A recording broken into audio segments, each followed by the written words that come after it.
আপনাদেরকে এর পূর্বে মসুর কলাইয়ের গাছ দেখাইছিলাম। এখন দেখো আমরা যে মসুর কলাইয়ের ডাল খাই, সে মসুর কলাই কীভাবে ধরে দেখো, অসাধারণ।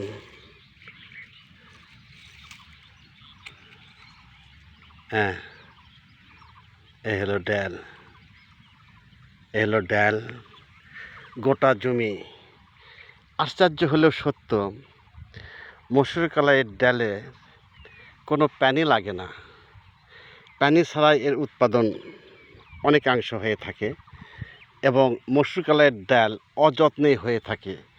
এবং মসুর কলাই আপনারা জানেন খুব পুষ্টিকর এবং ভিটামিন।